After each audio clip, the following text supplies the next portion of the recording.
finally beat Dread. I saw. I did. I had an amazing sense of relief when I finished that game. It was so good. Like, I have not played a game that I enjoyed that much in a long time. That's I'm still fairly tempted to check it out pretty quickly because like just everybody's like for me like what I run into is I just the like Metroidvania style games where it's like you go a little ways, then you have to backtrack, and then you go a little bit further, then you have to backtrack, and it's just Yeah. You This game takes that to almost the not the extreme, but you do a ton of backtracking.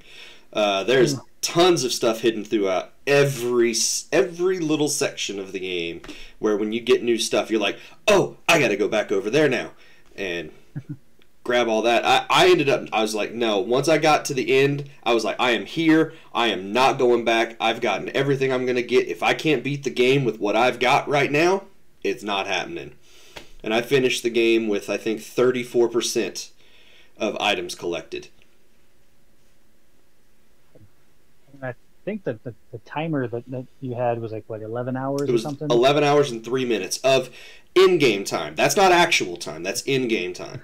Because I checked the Switch menu and it said I'd played more than 15 hours. Okay, so probably if you were to go and do 100%, you know, you probably at maybe 20 to 25 hours. Nah, at this point, I'd probably only add a couple more hours. So I mean, total time it would be 20, 25 hours. Yeah, but what it considers in-game time would only be like 12 or 13. Gotcha. Right. I have seen some people who have posted their time because, like everybody, as soon as they get done, they take that screenshot and they post it to Twitter or whatever. And I've seen some that have hit that 20-hour mark in game time. The lowest I have seen was 6:53-ish, I think, which is insanely fast. Not the fastest I've seen because I've seen speedrunners and they can beat the game in under an hour and a half.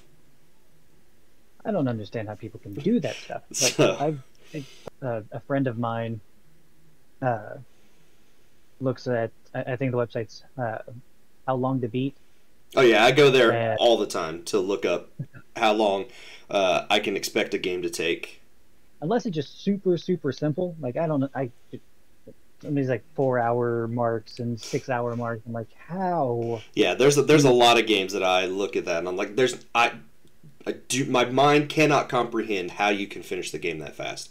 And it's like, did you enjoy playing the game that quickly? Like, they do. Really... I mean, it's all about breaking the game and finding new ways to get through areas, and speedrunners love that stuff.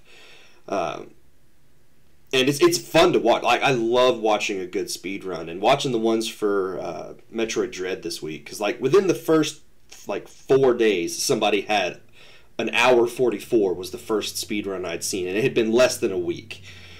And like I can understand eventually getting to that point, but within the first like 5 days, you're already to the point where you can beat a 12-hour game in an hour and a half. It just is mind-boggling to me. And you can tell even watching that run from someone who doesn't speedrun but enjoys watching speedruns. You could see spots where, okay, they're going to clean that up. They're going to find a slightly better, path through this part of the level. You could see those things where already they could take time off, and now the record is under an hour and a half, and it's insane.